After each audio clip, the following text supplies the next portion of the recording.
Hello guys. तो guys आज हम आपको बताने वाले हैं क्लास 10th का अध्याय नंबर 2 है, जिसका नाम है अम्ल क्षारक एवं लवण। ठीक है, तो ये पार्ट नंबर 2 है। इसका मतलब मैंने वीडियो एक बनाई है, उसे आप लोग देख लीजिएगा। एक्चुअली उसमें मेरा जो सिस्टम है वो थोड़ा सा किसी इशू के कारण वीडियो रिकॉर्ड ना कर पाया, इसलिए मैंने जो वीडियो रिकॉर्ड थी उसे अपलोड कर दिया है। ठीक है, तो इस वीडियो में या फिर मैं जितने भी मतलब नोट्स वगैरह बनाऊंगा, इसमें कोई बकवास नहीं रहेगा। आप लोगों को सिर्फ स्टडी वाली मटेरियल मिलेगी। आपका थोड़ा भी टाइम एक्स्ट्रा मतलब एक्सपेंड नहीं होने दूंगा। थोड़ा भी मतलब आपका जो है ऐसा नहीं होने दूंगा कि आपका टाइम ऐसा लगे कि मतलब आप लोग कहीं बर्बाद कर रहे हो। आपको कहीं नुकसान नहीं होने दूंगा। ठीक है, तो हम स्टार्ट करते हैं वीडियो को। कोई जरूरी बात नहीं है। यदि आपको अच्छा लगा तो लाइक कीजिएगा और मेरे चैनल को सब्सक्राइब करके सपोर्ट कीजिएगा। अभी नए नए चैनल बनाया हूँ, अभी नए नए कॉन्टैक्ट अपने से देखिए, सिस्टम से अपलोड बनाना पड़ता है सब कुछ, PDF वगैरह, फिर उसके बाद स्टडी करानी पड़ती है। ठीक है इस तो आज आप देखिए, यहाँ पे हमारी आज की हेडिंग रहेगी अम्ल एवं क्षारक की परस्पर अभिक्रिया। अम्ल एवं क्षारक की परस्पर अभिक्रिया। तो अम्ल एवं क्षारक की परस्पर अभिक्रिया क्या होती है? जब इस अभिक्रिया में अम्ल और क्षारक का जब योग होता है, जब जोड़े जाते हैं अम्ल और क्षारक, तो इनसे बनता है लवण और जल। ठीक है, तो इसे बोलते हैं परस्पर अभिक्रिया, अम्ल और क्षारक का परस्पर अभिक्रिया। इसका मतलब ये है कि जब अम्ल और क्षारक को एक साथ मिलाया जाएगा, एक साथ इनका योग होगा, तो इनके योग से हमें प्राप्त होगा लवण और जल, मतलब कि वाटर मिलेगा और साल्ट मिलेगा। ठीक है, अब नेक्स्ट हेडिंग आएगी उदासीनीकरण अभिक्रिया। उदासीनीकरण अभिक्रिया किसे बोलते हैं? देखिए, जब अम्ल द्वारा क्षारक का प्रक्षेप जब अम्ल द्वारा क्षारक का प्रेक्षित प्रभाव तथा क्षारक द्वारा अम्ल का प्रभाव समाप्त हो जाता है और परिणामस्वरूप लवण और जल प्राप्त होते हैं, तो उदासीनीकरण अभिक्रिया होती है। ठीक है, इतना क्लियर है। एक बार फिर से सुन लीजिए। उदासीनीकरण अभिक्रिया उससे कहते हैं जिस अभिक्रिया में जब अम्ल द्वारा क्षारक का प्रेक्षित प्रभाव तथा क्षारक द्वारा अम्ल का प्रभाव समाप्त हो जाता है और परिणाम स्वरूप लवण और जल प्राप्त होते हैं, तो उदासीनीकरण अभिक्रिया होती है।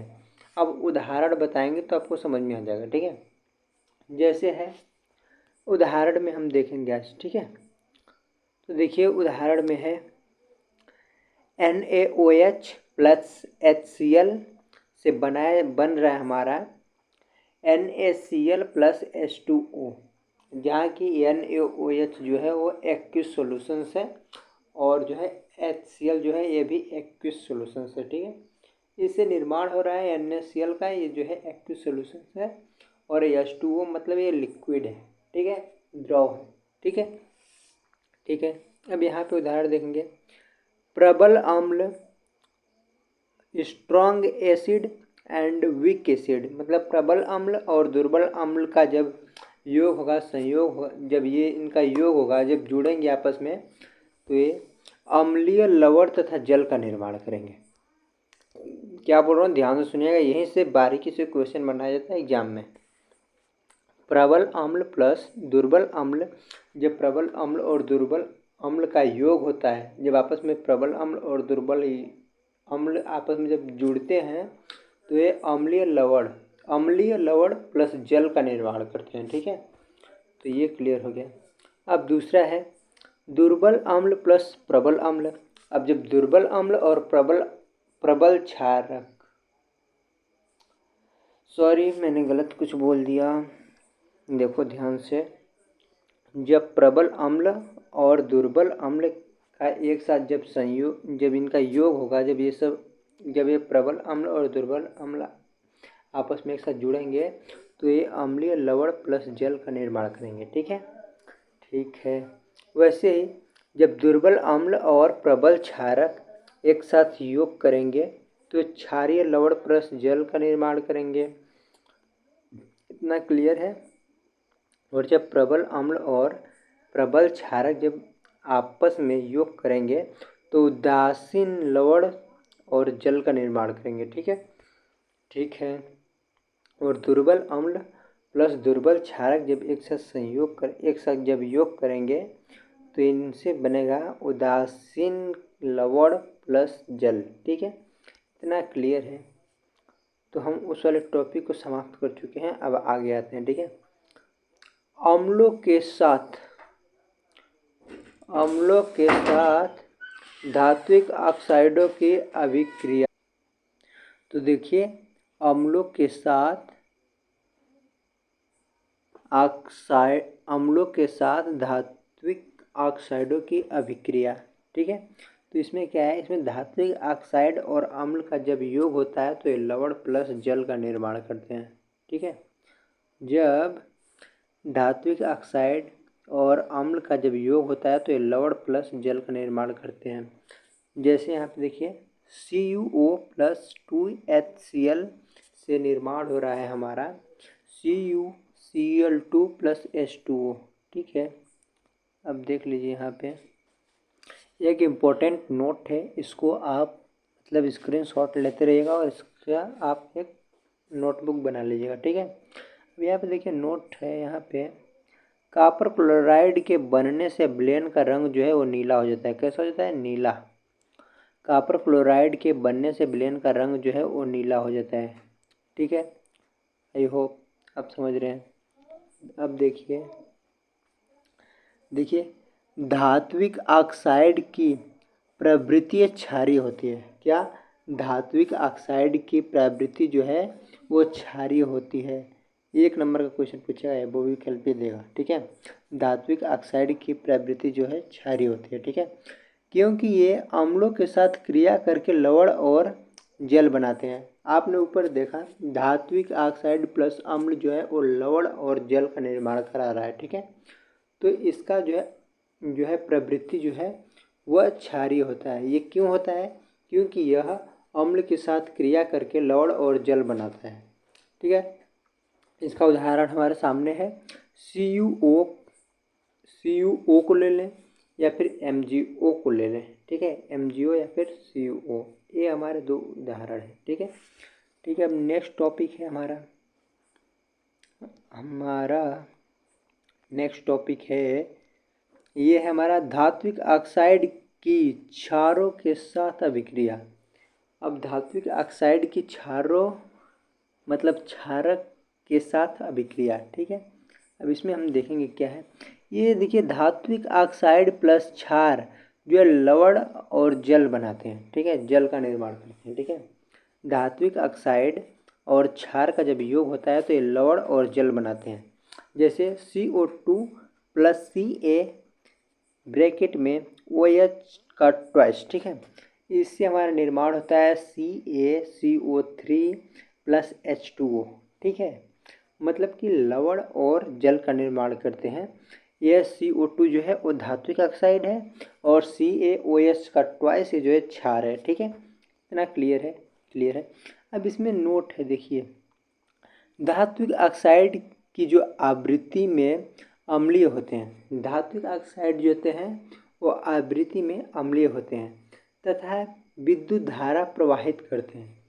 ये जो है धात्विक ऑक्साइड जो है ये आवृत्ति में अम्लीय होते हैं और इनमें से विद्युत धारा प्रवाहित होती है। ठीक है, इतना क्लियर है। नेक्स्ट टॉपिक हमारा है जलीय विलयन में अम्ल और क्षारक। क्या, जलीय विलयन में अम्ल और क्षारक।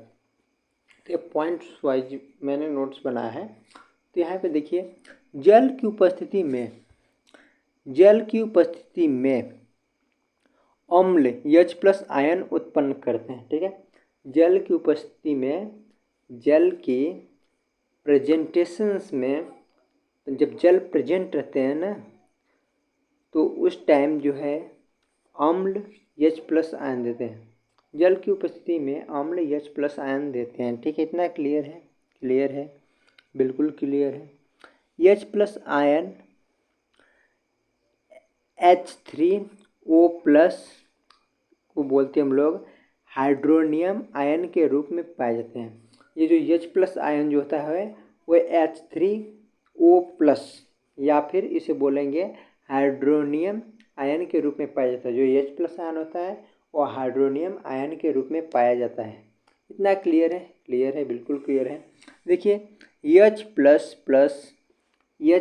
आयन प्लस H2O का जब योग होता है तो ये H3O+ मतलब कि हाइड्रोनियम आयन का निर्माण करते हैं। जब H+ आयन और H2O आयन का जब योग होता है तो ये हाइड्रोनियम आयन का निर्माण करते हैं। ठीक है, और दूसरा है HCl+ H2O जब आपस में योग करते हैं तो इनसे निर्माण होता है हमारा हाइड्रोनियम Cl- मतलब क्लोरीन। ठीक है, ठीक है। अब दूसरा टॉपिक है, दूसरा पॉइंट है मतलब जल की उपस्थिति में क्षारक OH- आयन देते हैं। ठीक है, जल की उपस्थिति में क्षारक OH- आयन उत्पन्न करते हैं। ठीक है, इतना क्लियर है? क्लियर है, बिल्कुल क्लियर है। जैसे में NaOH, ठीक है, जब ये H2O के साथ जब ये क्रिया करेगा तो ये निर्माण करेगा Na+ और OH-। ठीक है, ठीक है। MgO2 को ले लें या MgOH2 को ले लें। जब ये हाइड्रोजन मतलब H2O के साथ जब ये योग करेगा तो Mg2+ और 2OH- का निर्माण करेगा। ठीक है, ये यहाँ पे है, आप लोग अच्छे से पढ़िएगा। ठीक है, मैं जल्दी जल्दी बता रहा हूँ ताकि वीडियो बड़ी ना हो। एक वीडियो 20 मिनट की मैंने अपलोड करी है इसी पार्ट में, मतलब ये पार्ट 2 है, वो पार्ट 1 था। ठीक है, ठीक है, आप चेक कर लीजिएगा। सभी क्षारक जल में घुलनशील नहीं होते हैं। बोल रहा हूँ मैं कि सभी क्षारक जो है वो जल में घुलनशील नहीं होते हैं। जल में घुलनशील क्षारक को क्षार कहते हैं।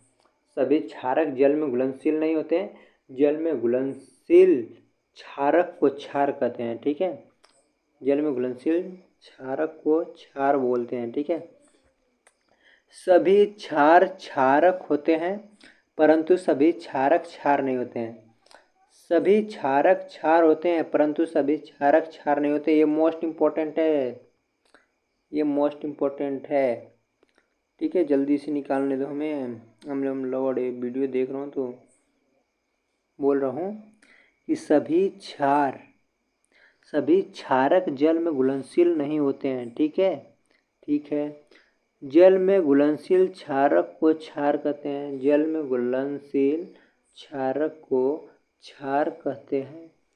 सभी क्षार क्षारक होते हैं, सभी क्षार क्षारक होते हैं परंतु सभी क्षारक क्षार नहीं होते हैं, परंतु सभी क्षारक क्षार नहीं होते हैं। इतना क्लियर है? क्लियर है। ये टॉपिक आप याद कर लीजिए, इससे क्वेश्चन पढ़ेंगे पक्का बनेंगे। ठीक है, नेक्स्ट है टॉपिक, नेक्स्ट पॉइंट है जल के साथ अम्ल या क्षारक को मिलाते समय सावधानी बरतनी चाहिए। मतलब जब जल के साथ हम अम्ल या क्षार को जब मिलाते हैं तो हमें सावधान होकर मिलाना चाहिए। ठीक है, हमेशा अम्ल या क्षारक को ये जल में मिलाना चाहिए। हमेशा अम्ल को ही क्षारक, हमेशा अम्ल या क्षारक को ही जल में मिलाना चाहिए। जल को अम्ल या क्षारक में नहीं मिलाना चाहिए, बल्कि अम्ल या क्षारक को ही जल में मिलाना चाहिए। ठीक है, और लगातार इसे हिलाते रहना चाहिए क्योंकि यह प्रक्रिया अत्यंत ऊष्माक्षेपी होती है। इसमें बहुत अधिक ऊष्मा निकलती है। ठीक है, इस प्रक्रिया में ऊष्मा बहुत तेज़ी से निकलती है।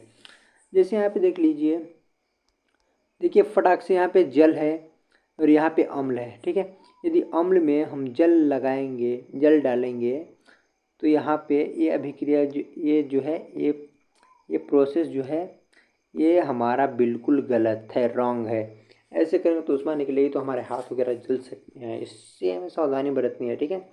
और सही कंडीशन ये है कि हमें जल ले लेना है किसी भी अपने टॉप में अर्थात परख नली में, ठीक है।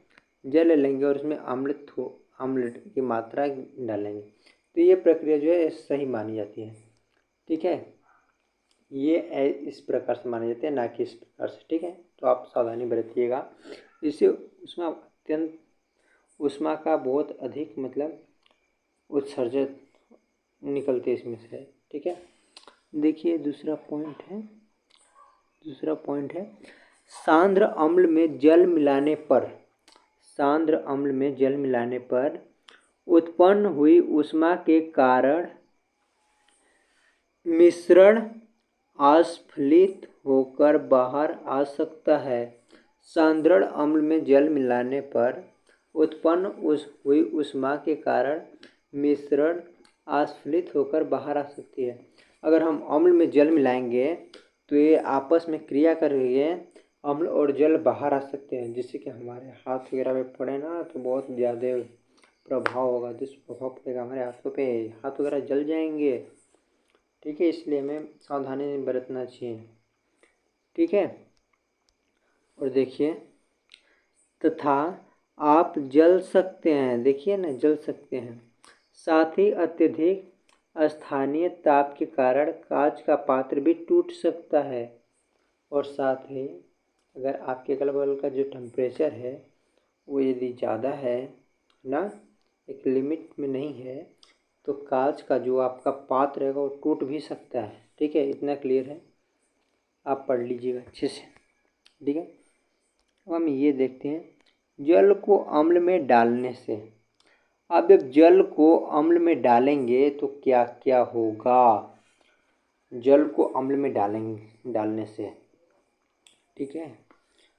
तो जब जल को अम्ल में डालेंगे तो गलत प्रोसेस है, मैंने पहले ही ऊपर बता दिया, आप देख लीजिए कैसे गलत प्रोसेस है। मिश्रण अस्फलित होकर बाहर आ सकता है, पहला कंडीशन है, ठीक है, सही बात है।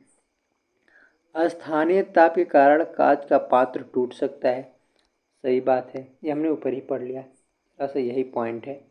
यदि आप अच्छे से पढ़िएगा ना तो इस मेरी पॉइंट्स को अच्छे से पढ़िएगा, आपके सारे नोट्स मिलेंगे, एनसीईआरटी बता रहा हूँ बच्चों, ध्यान न देना, ठीक है। अब यहाँ पे देखिए हम लोग कुछ करेंगे, अम्ल की अभिक्रियाएं, ये अम्ल की अभिक्रियाएं। अब इसमें हम ये डाल रहे हैं धातु के साथ, इसको डालेंगे, ये है अम्ल प्लस धातु से जो है लवण प्लस H2 आ रहा है धातु के साथ, ठीक है। और इधर से ये लवण प्लस जल धातु ऑक्साइड के साथ मतलब है, और इधर से धातु कार्बोनेट के साथ लवण प्लस CO2 प्लस जल है। यहाँ से क्षारक के साथ है, यहाँ पे लवण प्लस जल है, कार्बोनेट है। आप चार्ट देख लीजिए, वैसे इस चार्ट से कोई मतलब नहीं है, इस चार्ट से नहीं पूछेगा कुछ, ये बना दिया था, मतलब बुक में दिया था इसलिए मैंने बना दिया था कि आपको लोग लग नहीं अच्छे से बताया गया। जैसा पढ़ लिया वो अम्ल के साथ था, तो यहाँ पे ये है जो ये क्षारक अभिक्रिया के साथ है, ये पार्ट 2 पार्ट में है, एक ऊपर वाला पार्ट है, एक नीचे वाला पार्ट है, अब पढ़ लीजिएगा, ठीक है। हमारा मकसद है कि कम समय में ज़्यादा कुछ पढ़ाएं और ठोस नोट से, जिससे आपके क्वेश्चंस अच्छे से सॉल्व कर पाओ बोर्ड एग्जाम में। यहाँ पे क्वेश्चन है, मतलब टॉपिक है अम्लों व क्षारकों में समानताएं। इनमें समानताएं क्या है, देखिए सभी अम्ल H+ आयन उत्पन्न करते हैं, क्षारक OH- आयन उत्पन्न करते हैं। आपने ऊपर पढ़ा है, ध्यान से पढ़े होंगे तो आप जानते होंगे, सभी अम्ल H+ आयन उत्पन्न करते हैं, ठीक है। सभी क्षारक OH- आयन उत्पन्न करते हैं, ठीक है। नोट्स अच्छा लगा लाइक करना, कमेंट करना भाई, ठीक है, उससे मुझे मोटिवेशन मिलेगा। नया चैनल ना कोई लाइक नहीं करता है, और सब्सक्राइब कुछ ही नहीं, भी तो नया चैनल कोई सब्सक्राइब ही नहीं करता, सब्सक्राइबर देख के, समझे। तो आप लोग सपोर्ट करो तभी तो सब्सक्राइबर बढ़ेंगे। जब कोई अम्ल या क्षारक जल में मिलाया जाता है तो ये तनुकृत हो जाता है। ठीक है, जब कोई अम्ल या क्षारक को जल में मिलाया जाता है तो ये तनुकृत हो जाता है। ये आपस में मतलब ये जल के साथ अपना अपना रूप दिखाने लगते हैं। ठीक है, जल में मिलाने पर आयन की सांद्रता H3O+ या OH- में प्रति इकाई आयतन की कमी हो जाती है। ठीक है, इतना क्लियर है? क्लियर है, बिल्कुल क्लियर है। क्यों ना क्लियर होगा, मैं पढ़ाऊँगा तो। अब नेक्स्ट टॉपिक से जल तथा अम्ल की प्रबलता। जल बोल रहा हूँ मतलब क्षार तथा अम्ल की प्रबलता। ठीक है, ठीक है। किसी क्षार या अम्ल की प्रबलता उसके द्वारा उत्पन्न H+ आयन या फिर OH- आयनों की संख्या पर निर्भर करती है। ठीक है, बिल्कुल ठीक है। किसी क्षार या अम्ल की प्रबलता उसके द्वारा उत्पन्न H+ आयन या फिर OH- आयन की संख्या पर निर्भर करती है। बिल्कुल ठीक है। किसी अम्ल या क्षारक की प्रबलता एक सार्वभौमिक सूचक द्वारा ज्ञात की जा सकती है। सही बात है, सही बात है ना। देखिए, यूनिवर्सल इंडिकेटर्स मतलब सार्वभौम सूचक। ठीक है, अनेक सूचकों का मिश्रण होता है। यूनिवर्सल इंडिकेटर्स जो होते हैं वो अनेक सूचकों का मिश्रण होता है। ठीक है, क्लियर है, क्लियर है, बिल्कुल क्लियर है। यह सूचक किसी विलयन में हाइड्रोजन आयन की विभिन्न सांद्रता को विभिन्न रंगों में प्रदर्शित करता है। यह सूचक जो होता है यूनिवर्सल इंडिकेटर्स, सार्वभौम सूचक जो होता है विलयन में हाइड्रोजन आयन की विभिन्न सांद्रता का विभिन्न रंगों में प्रदर्शित करता है। ठीक है, ठीक है, बिल्कुल। अरे पीएच स्केल क्या होता है भाई? पीएच पैमाने पे क्वेश्चन आ रहे हैं आजकल, बहुत अच्छे अच्छे क्वेश्चन बनाए जा रहे हैं बोर्ड एग्जाम्स में।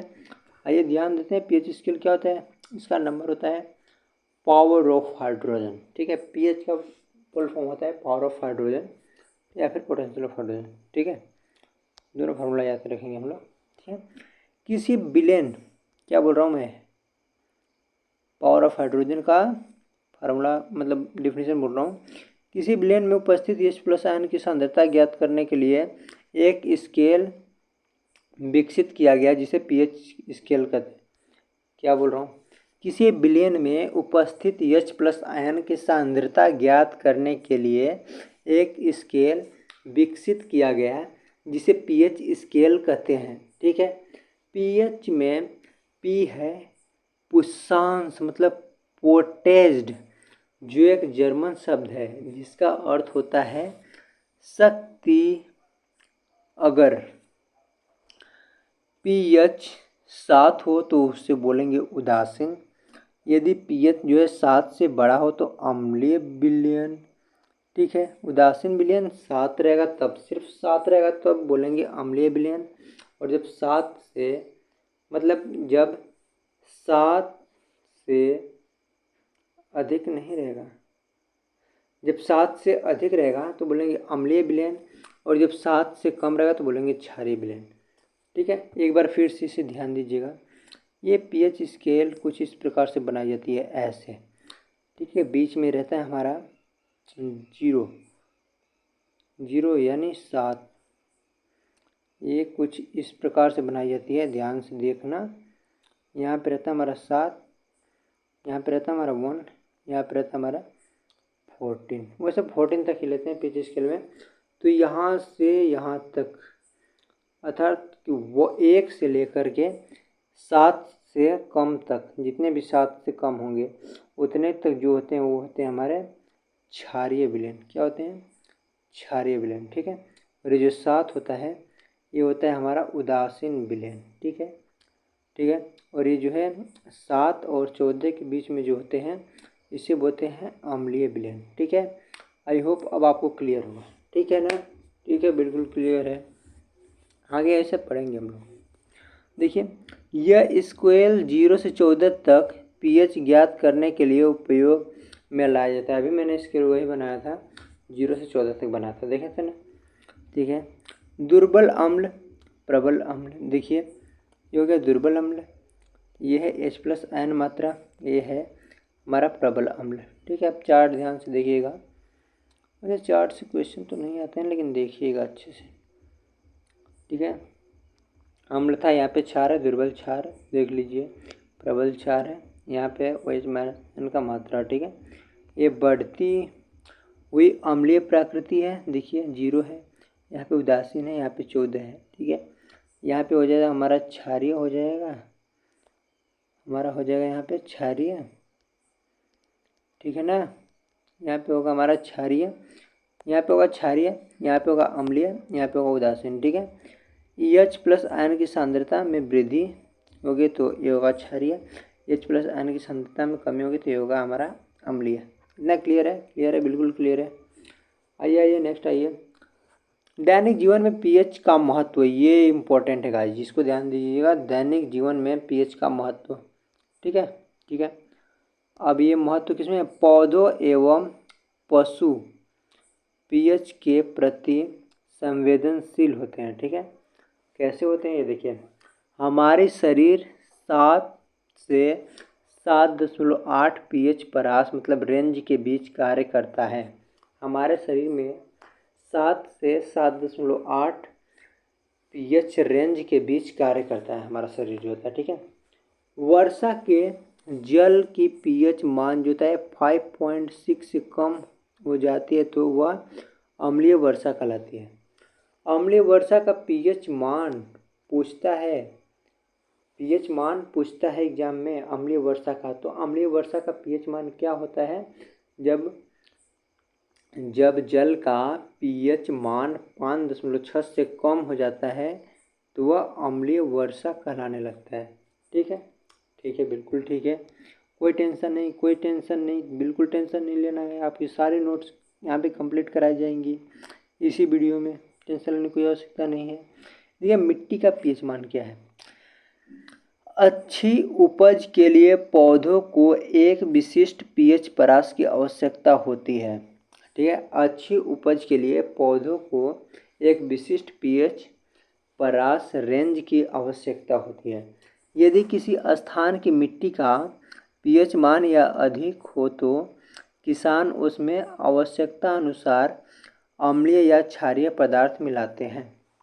देखिए खेत जो होता है हम लोगों का फील्ड, तो उसमें हमें फसल उसमें उगाई जाती है, तो उसमें फसल उगाने के लिए उसका जो है पीएच परास की टेस्टिंग कराई जाती है कि इसमें कौन सी कितना पीएच वैल्यू इसमें आ रहा है, पीएच परास क्या है इस खेत का।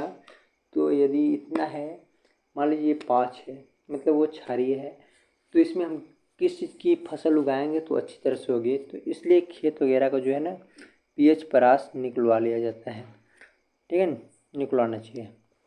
अब आइए हमारे पाचन तंत्र का पीएच, तो हमारे पाचन तंत्र में जो पीएच होता है वो HCl होता है। ठीक है, देखिए हमारा उदर स्टोमच हाइड्रोक्लोरिक अम्ल HCl उत्पन्न करता है जो भोजन के पाचन में सहायक होता है। ठीक है, ये ध्यान दीजिएगा। ठीक है, कि HCl जो है भोजन के पाचन में सहायक होता है जो कि स्टोमच मतलब उदर में निकलता है, इसे हाइड्रोक्लोरिक अम्ल बोलते हैं। ठीक है, उपज की उपस्थिति में उदर अधिक मात्रा में अम्ल उत्पन्न करता है जिसके कारण उदर में दर्द व जलन का अनुभव होता है। ठीक है, दर्द और जलन का अनुभव हमारे पेट में क्यों होता है?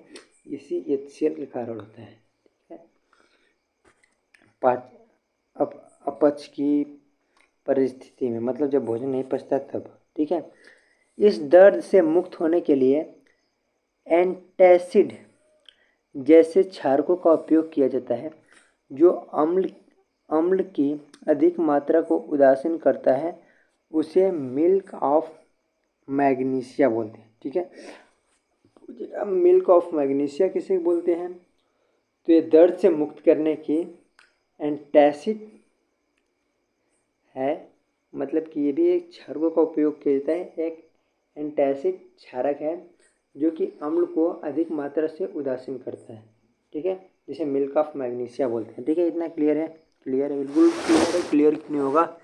अब यहाँ पे देखिए, नेक्स्ट है पीएच परिवर्तन के कारण दंत क्षय दंत का क्षय होता है। हमारे मुंह के पीएच का मान 5.5 से कम होने पर दांतों का क्षय प्रारंभ हो जाता है।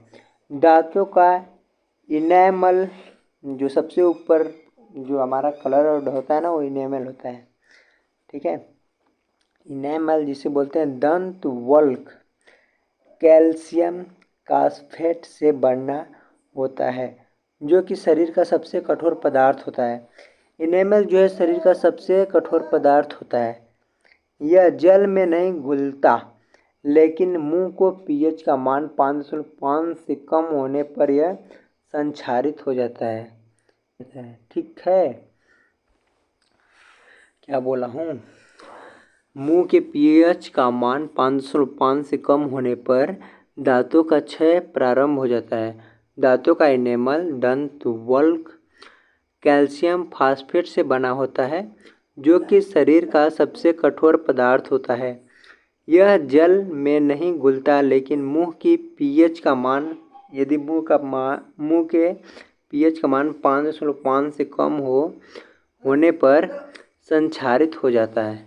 ठीक है, क्षारकीय दंत मंजन का उपयोग करने से अम्ल की अधिक मात्रा को उदासीन किया जा सकता है। इसलिए हम लोग मंजन ब्रश वगैरह करते हैं, ताकि हमारे दांतों का क्षय न हो। ठीक है,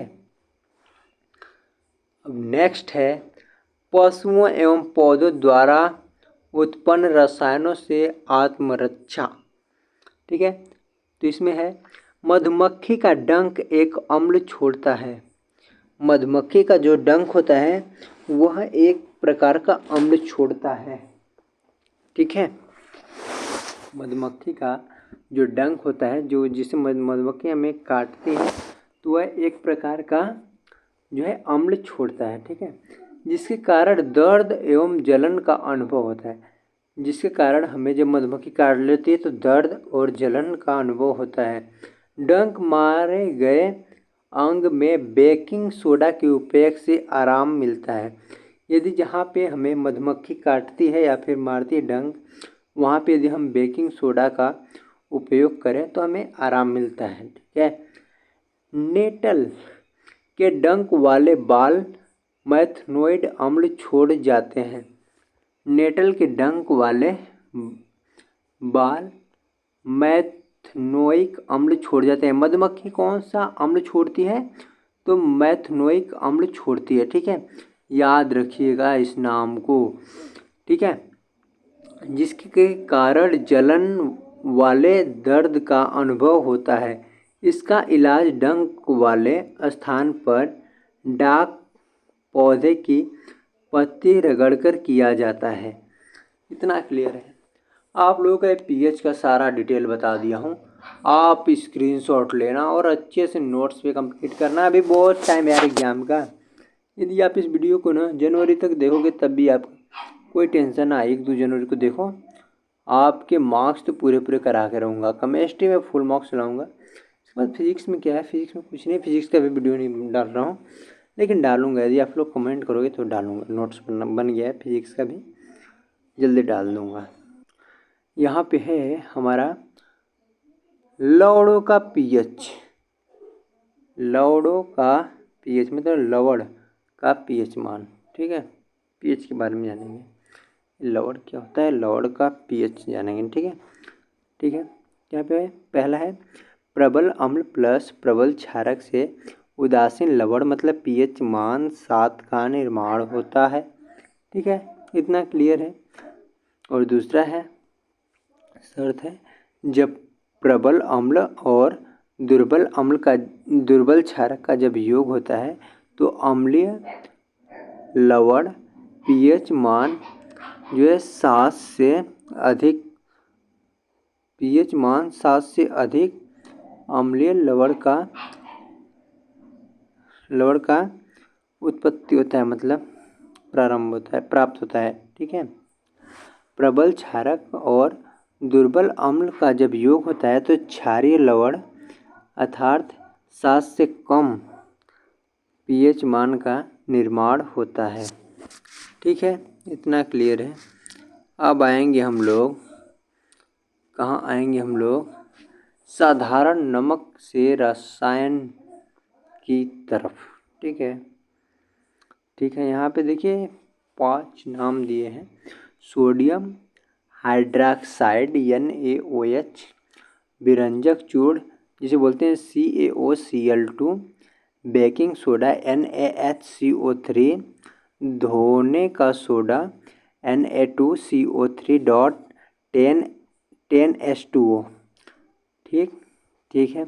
प्लास्टर ऑफ पेरिस POP भी से बोलते हैं CaSO4 हाफ 2HO। ठीक है, इतना क्लियर है। ये तो पांचों आपके मोस्ट इम्पोर्टेंट हैं, इनसे क्वेश्चन बनते हैं 7 नंबर वाले। ठीक है, यदि इस चैप्टर से देखो तो 7 नंबर वाले क्वेश्चन इन्हीं से बना लेता है। डिटेल्ड में लिखना होता है टॉपिक्स डाल के। ठीक है, तो हम आज इनका नंबर 1 जानेंगे। तो नंबर 1 में है sodium hydroxide NaOH। Sodium hydroxide, तो ये क्या होता है इसके बारे में अभी बताता हूँ आपको। सोडियम क्लोराइड के जलीय विलयन अथवा लवण जल से विद्युत प्रवाहित करने पर यह वियोजित होकर सोडियम हाइड्रॉक्साइड उत्पन्न करता है। इस प्रक्रिया को क्लोर क्षार प्रक्रिया कहते हैं। ठीक है, सोडियम क्लोराइड के जलीय विलयन लवण जल से विद्युत प्रवाहित करने पर यह वियोजित होकर सोडियम हाइड्रॉक्साइड उत्पन्न करता है। इस प्रक्रिया को क्लोर क्षार प्रक्रिया कहते हैं। NaCl प्लस 2H2O से बनता है हमारा 2NaOH plus Cl2 plus H2। ठीक है, एनोड पर Cl2 गैस, कैथोड पर H2 गैस और कैथोड के पास जो है NaOH विलयन बनता है। आई होप आप समझ रहे होंगे। इनका उपयोग H2 का उपयोग ईंधन मार्गरीन के रूप में किया जाता है। Cl2 का उपयोग जल की स्वच्छता PVC या CFC में किया जाता है। HCl का उपयोग इस्पात की सफाई औषधियाँ आदि में किया जाता है। NaOH का उपयोग धातुओं से ग्रीज हटाने के लिए, साबुन, कागज बनाने के लिए किया जाता है। Cl2 प्लस NaOH का प्रयोग विरंजक चूर्ण जिसे बोलते हैं हम लोग, नहीं इसे विरंजक चूर्ण नहीं बोलते हैं। ठीक है, विरंजक चूर्ण या फिर घरेलू विरंजन, वस्त्र विरंजन के लिए किया जाता है। ठीक है, इतना क्लियर है। अब यहाँ पे आया हमारा ऑप्शन में विरंजक चूर्ण क्या होता है। तो विरंजक चूर्ण का डिफिनीशन और विरंजक चूर्ण का आपको फार्मूला याद होना चाहिए। ये पूछता है, मेरे एग्जाम में पूछा था, इतना मुझे याद है। तो इसमें क्या होता है, शुष्क बुझे हुए चूने CaOH का ट्वाइस पर क्लोरीन की क्रिया से विरंजक चूर्ण का निर्माण होता है। शुष्क बुझे हुए चूने CaOH का ट्वाइस पर क्लोरीन की क्रिया से विरंजक चूर्ण का निर्माण होता है। CaOH ट्वाइस प्लस Cl2 से बनता है CaOCl2 प्लस H2O। ठीक है, विरंजक चूर्ण का उपयोग वस्त्र उद्योग में सूती व लिनेन के विरंजक के लिए किया जाता है। ठीक है, कागज की फैक्ट्री में लकड़ी के मज्जा के विरंजन के लिए किया जाता है। ठीक है, रासायनिक उद्योगों में एक उपचायक के रूप में किया जाता है। ठीक है, पीने वाले जल को जीवाणुओं से मुक्त करने के लिए रोगाणुनाशक के रूप में विरंजक चूर्ण का प्रयोग किया जाता है। इतना क्लियर है? क्लियर है। अब आ गया हमारा baking soda. Baking soda 3rd number की पॉइंट से। तो ये क्या होता है? NaCl plus H2O plus CO2 plus NH3 से बनता है NH4Cl plus NaHCO3 baking soda. तब बनेगा ये बेकिंग सोडा। ठीक है, ठीक है। यह एक दुर्बल अंश क्षारक है। अंश क्षारक है। ठीक है। खाना पकाते समय गर्म करने पर इसमें निम्न अभिक्रियाएं होती हैं। 2NaHCO3 जब हीट करते हैं तो इससे निकलता है Na2CO3 plus H2O plus CO2। ठीक है, आप ध्यान से पढ़िएगा, आप ध्यान से पढ़िएगा। ठीक है। और इसका उपयोग होगा हमारे बेकिंग सोडे का उपयोग किस में करते हैं? तो बेकिंग सोडा का उपयोग पाउडर बनाने में बेकिंग सोडा का उपयोग करते हैं। बेकिंग सोडा और टार्टरिक अम्ल मिलाने पर पाउडर का निर्माण होता है। ठीक है। इस अभिक्रिया से उत्पन्न CO2 के कारण पाव रोटी या केक में खमीर उठ जाता है तथा इससे यह मुलायम एवं स्पंजी हो जाता है। ठीक है, बेकिंग सोडा से। ठीक है, ठीक है, ठीक है। यह एंटासिड का एक संघटक है। ठीक है, एंटासिड का एक संघटक है। क्या? Baking soda. ठीक है ना। इसका उपयोग सोडा अम्ल अग्निशामक में भी किया जाता है। अब नेक्स्ट टॉपिक आई हमारी धोने का सोडा Na2CO3 10H2O। ठीक है, तो इसके बारे में अब अपन धोने का सोडा के बारे में जानेंगे। इसका फार्मूला होता है Na2CO3 10H2O। ठीक है, इतना क्लियर है? क्लियर है। सोडियम कार्बोनेट के पुनः क्रिस्टलीकरण से धोने का सोडा प्राप्त होता है। यह एक क्षारकीय लवण है। धोने का सोडा जो है एक क्षारकीय लवण है। ठीक है, यह क्रिस्टलीकरण से धोने का सोडा प्राप्त होता है। सोडियम कार्बोनेट से क्रिस्टलीकरण से धोने का सोडा प्राप्त होता है। यह एक क्षारकीय लवण है। आप इसको ध्यान से याद देखिएगा। Na2CO3 प्लस 10H2O से हमारा निर्माण होता है धोने का सोडा Na2CO3। ठीक है, 10H2O। ठीक है। अब धोने के सोडा का उपयोग देखेंगे। इसका उपयोग कांच, साबुन एवं कागज उद्योगों में होता है। धोने के सोडा का उपयोग कांच, साबुन एवं कागज उद्योगों में किया जाता है। ठीक है। दूसरा, इसका उपयोग बोरेक्स के उत्पाद में होता है। ठीक है। इसका उपयोग घरों में साफ सफाई के लिए होता है। ठीक है। जल की यथाई कठोरता को हटाने के लिए इसका उपयोग किया जाता है। किसका? धोने के सोडा का। ठीक है, इतना क्लियर है? क्लियर है। आपके इम्पोर्टेंट वाले क्वेश्चन भी आने वाले हैं। लास्ट टॉपिक चलने वाली है हमारी। आज इस चैप्टर को फिनिश करके रहूँगा इस वीडियो में। प्लास्टर ऑफ पेरिस, जिसे बोलते हैं POP भी बोलते हैं इससे। इसका नाम होता है प्लास्टर ऑफ पेरिस। ठीक है।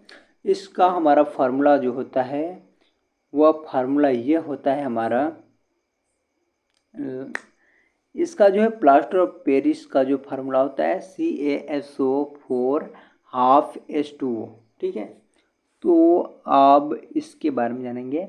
इसको जिप्सम को 373 K पर गर्म करने पर यह जल के अणुओं को त्याग कर कैल्शियम सल्फेट हेमीहाइड्रेट और हाइड्रेट पीओपी बनाता है। मैंने पहले ही बता दिया आप लोगों को कि इसको पीओपी भी बोलते हैं, प्लास्टर ऑफ पेरिस। ठीक है, यह सफ़ेद चूर्ण है जो जल मिलाने पर यह पुनः जिप्सम बनकर ठोस प्रदान करता है।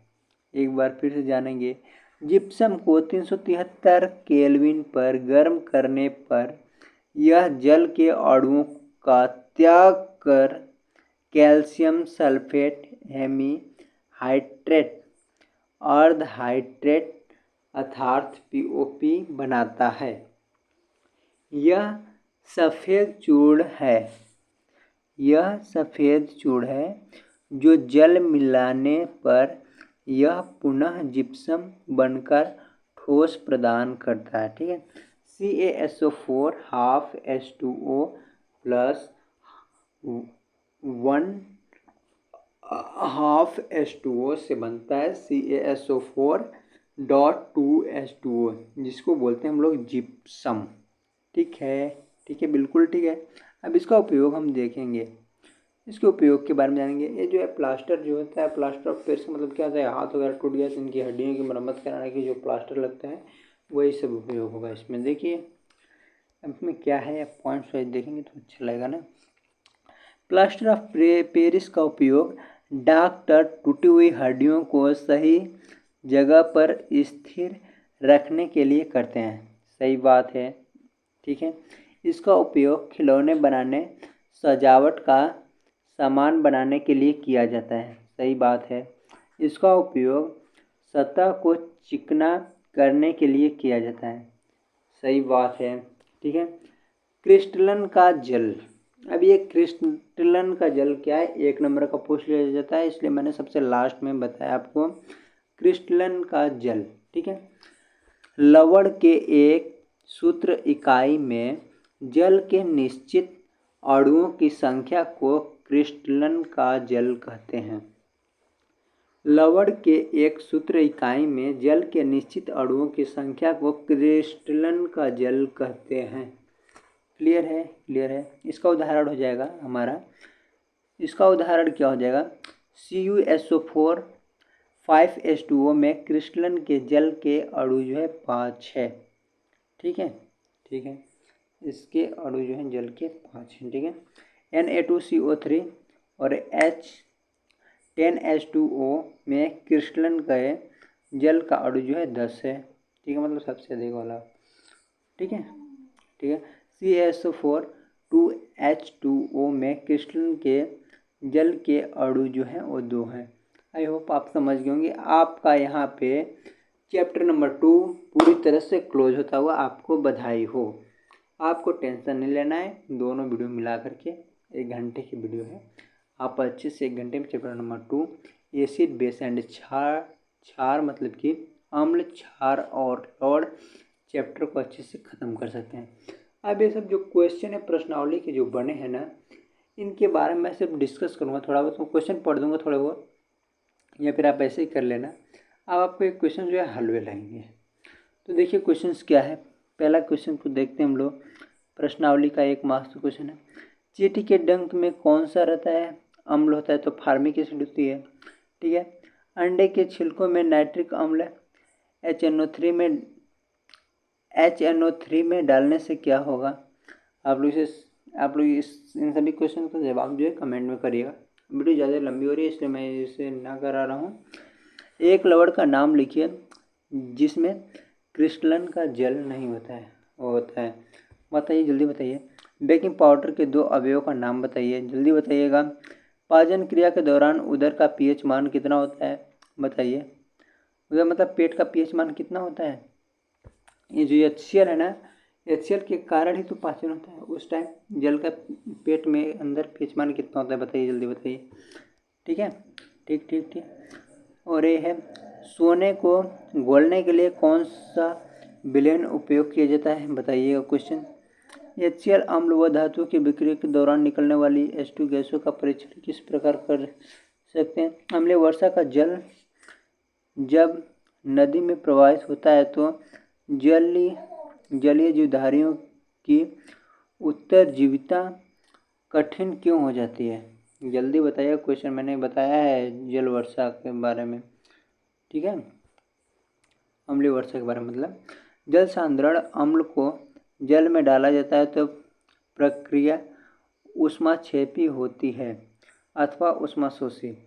क्लोर क्षार प्रक्रिया के किस उत्पाद का उपयोग व्यंजक चूर्ण बनाता है? ठीक है, आप बताइएगा मुझे, ठीक है। आपको बधाई हो सर, आपका चैप्टर ख़त्म हो गया। अब ये 2 मार्क्स क्वेश्चन देख लीजिएगा आप। अब ये देख लीजिए, क्वेश्चन पूछा भी है, दंत मंजन किस प्रकार से दंत क्षय को रोकता है? आपको मैंने बताया है पीएच वाले ऊपर नोट्स में, ठीक है, आप बैक करके देख सकते हैं, फिर स्क्रीनशॉट मार सकते हैं। ठीक, कटे पदार्थ तांबे के बर्तनों को अच्छे से साफ क्यों करता है? क्योंकि उसमें अम्लीयता नहीं होती है, क्योंकि वो क्षारीय होते हैं, इसलिए। ठीक है, 3 नंबर वाले क्वेश्चन आ गए, आप देखिएगा, अच्छे से करिएगा। प्रबल अम्ल का एवं दुर्बल अम्ल का जो है मान लिखना है, ठीक है, करिएगा, लिखिएगा।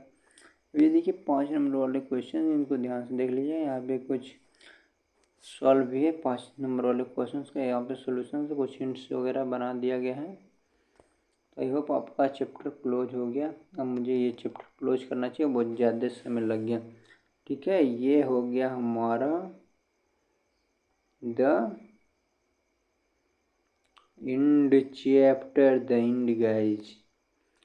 तो आई होप अब धुआं करोगे, आप लाइक करोगे, कमेंट करोगे, मेरे ऊपर धुआं करोगे, 360 डिग्री के ऊपर तो धुआं ही कर दोगे। ठीक है आदित्य, ठीक है, इंस्टाग्राम वगैरह ज्वाइन कर लो, लाइक सब्सक्राइब करो लोग मुझे। देखो नए चैनल भाई, कुछ तो करना पड़ेगा आप लोगों को, तभी मोटिवेशन मिला। कभी मन करता है वीडियो बनाना छोड़ दूँ, लेकिन नहीं, जब स्टार्ट कर दिया तो लाऊंगा ज़रूर। आगे चल के कुछ नाम वगैरह करना है ना। ठीक है, धन्यवाद आप लोगों को वीडियो कंप्लीट देखने के लिए। थैंक यू गाइस, जय हिंद आप लोगों को, जय बजरंगबली।